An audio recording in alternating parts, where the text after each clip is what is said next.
क्यों दुनिया हमें रिस्पेक्ट नहीं देती? क्यों हर बार जब बात इंडिया की आती है तो इंटरनेट पर मीम्स बनने लगते हैं? मैं आपको कुछ सीन दिखाता हूँ। आगरा का एक वीडियो वायरल हुआ। कुछ लोग ताजमहल के पास टूरिस्ट के ऊपर पत्थर फेंक रहे हैं। एक फॉरेनर टूरिस्ट ने रोका तो वो लोग हंसने लगे, बोल रहे हैं अरे ये तो नॉर्मल है। एक जापानी लड़की होली के दौरान आई त्योहारों का मजा लेने, और देखिए कुछ लोग मिलकर उसे कैसे जबरदस्ती रंग लगा रहे हैं। सोचिए वो लड़की अपने देश जाकर क्या सोचेगी इंडिया के बारे में। और ये सिर्फ कुछ इंसिडेंट्स नहीं, ये हमारी सोच है। इंडिया में कहीं पर अगर कॉन्सर्ट हो रहा है तो लोग लाखों का टिकट लेकर जाते हैं, लेकिन आते टाइम वो अपना कचरा वहीं पर छोड़ कर आ जाते हैं। क्यों भाई, ये तुम्हारा घर नहीं है तो गंदा करना तो तुम्हारा हक है, यही बात है ना। फॉरेन फ्लाइट का न्यूज सुनिए। एयर इंडिया की फ्लाइट टेक ऑफ कर चुकी थी लेकिन उसे वापस आना पड़ा। क्यों? क्योंकि किसी ने टॉयलेट में सैनिटरी पैड और डायपर ठूस दिया था। ये सब सुनने के बाद मैं एयर इंडिया से गुजारिश करना चाहूंगा कि आप पहले लोगों को ट्रेनिंग दीजिए टॉयलेट यूज करने की। ये सिर्फ शर्म की बात नहीं, ये हमारी इमेज, हमारी इकोनॉमी और हमारे फ्यूचर पर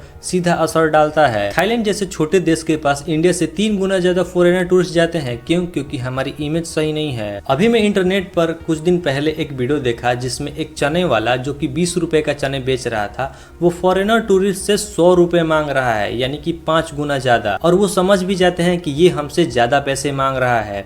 वो अपने देश जाएंगे तो क्या बोलेंगे इंडिया के बारे में? इंडिया एक ग्रोइंग पावर है, लेकिन जब फॉरेनर्स आते हैं और ये सब देखते हैं, गंदगी, ट्रैफिक में रोड रूल्स का मजाक, तो वो लोग हमें कैसे देखते हैं? इंडिया सिविलाइज कंट्री नहीं है। यही वजह है कि इंटरनेशनल ब्रांड इंडिया में इन्वेस्ट करने से पहले सोचते हैं। यही वजह है कि टूरिस्ट से होने वाली अरबों की इनकम हमारे पास नहीं आती। 2024 का डाटा देख लो। इंडिया में 2019 के लेवल तक भी फॉरेनर टूरिस्ट वापस नहीं आए, जबकि पेंडेमिक कब का खत्म हो गया। क्यों? क्योंकि लोग डरते हैं, सुरक्षा और सफाई नहीं है। आपको वो स्पेन की मोटो ब्लॉगर तो याद होगी जिसके साथ झारखंड के 3-4 लोगों ने रेप कर दिया था और उसके हस्बैंड को भी पीटा। अब जरा आप सोचो, क्या वो वापस आ पाएगी इंडिया में दोबारा? ये सब होने के बाद इंडिया के कुछ % लोग इतने घटिया हो गए हैं कि कुछ कहना ही नहीं है। अगर कहीं पे लिख दिया जाए कि यहाँ पर पेशाब करना माना है, तो क्या तुमको लगता है कि वहाँ पर लोग नहीं करेंगे? और जानबूझकर वहाँ पर लोग करने लगते हैं। सिस्टम का रोल बहुत बड़ा है, लेकिन सच ये है कि गलती हमारी है। हम सोचते हैं कि सरकार क्या कर रही है, लेकिन ये नहीं सोचते हैं कि मैं क्या कर रहा हूँ। हमारे पास फंडामेंटल राइट्स है, लेकिन फंडामेंटल ड्यूटीज का क्या? अब जरा सिंगापुर की कहानी सुनो। साल 1965 में सिंगापुर को आजादी मिली। छोटा सा देश, कोई नेचुरल रिसोर्सेस नहीं और करप्शन हर जगह। तब ली कॉन यून ने कहा था, I want my city to be like Kolkata. सोचो उस टाइम कोलकाता एक इंस्पिरेशन था, लेकिन आज सिंगापुर वर्ल्ड का सबसे क्लीनेस्ट और डेवलप्ड देश है। अब जरा सोचो सिंगापुर कैसे वर्ल्ड का क्लीनेस्ट और डेवलप्ड देश बन गया। उन्होंने ये सब कैसे किया? Keep Singapore clean campaign. उस समय कालांग रिवर एक गटर था, लोग स्लम में रहते थे। फिर लॉन्च हुआ national campaign keep Singapore clean. Fine लगाए गए $500 से लेकर $1000 तक, और ये सिर्फ पोस्टर कैंपेन नहीं था। 10 साल का डेडलाइन सेट हुआ रिवर क्लीन करने का, और डेडलाइन पूरी हुई। आज वहाँ पर सड़कों पर थूकना तो छोड़ो, च्युइंगम बेचना भी बैन है। 1960 में 70% लोग स्लम में रहते थे।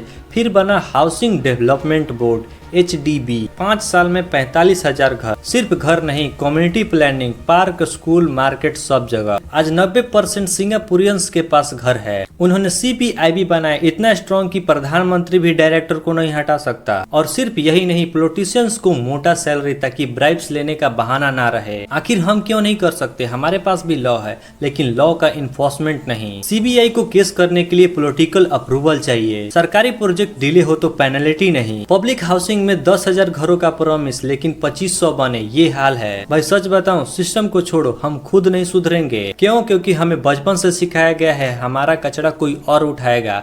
घर में मम्मी और बाहर काम वाली। फॉरेन में जाकर पता चलता है कि अपना कचरा खुद उठाना पड़ता है। ड्राइविंग का हाल ही देख लो, लाइसेंस ऐसे मिलता है जैसे चॉकलेट का पैकेट। और ये सिर्फ अनपढ़ की प्रॉब्लम नहीं, लाखों के टिकट खरीदने वाला भी कचरा वहीं छोड़ता है। क्यों? क्योंकि हम सोचते हैं मैंने पैसा दिया है, अब दुनिया मेरी है। तो आखिर इसका सोल्यूशन क्या है? सख्त लॉ प्लस फाइन। इंदौर और चंडीगढ़ ने दिखाया है कि फाइन से फर्क पड़ता है। Single window system for housing. Driving test कड़ा करो। अमेरिका में 50% लोग पास हो पाते हैं, लेकिन इंडिया में 100% लोग पास हो जाते हैं। यही प्रॉब्लम है। और एक बात हमेशा याद करो, कचरा तुम्हारी जिम्मेदारी है, दूसरों की नहीं। सोशल हार्मिंग करो, ऐसे लोगों का वीडियो बनाओ और पब्लिक करो ताकि उन्हें देखकर शर्म आए। इंडिया के पास दुनिया को लीड करने करने का पोटेंशियल है, लेकिन ये तब होगा जब हम छोटा छोटा काम सही करेंगे। मेरा भी ऐसा वीडियो बनाने के पीछे यही कारण है, छोटे छोटे चीजों से ही फर्क पड़ता है। तो अगर आपको ये हमारा काम अच्छा लगता है तो प्लीज चैनल को सब्सक्राइब जरूर कीजिएगा। ये आपके लिए तो फ्री है, लेकिन इससे हमारी बहुत हेल्प होती है। तो बस आज के लिए बस इतना ही, मिलते हैं किसी और वीडियो में किसी और नए टॉपिक के साथ। तब तक के लिए बाय, थैंक्स फॉर वॉचिंग।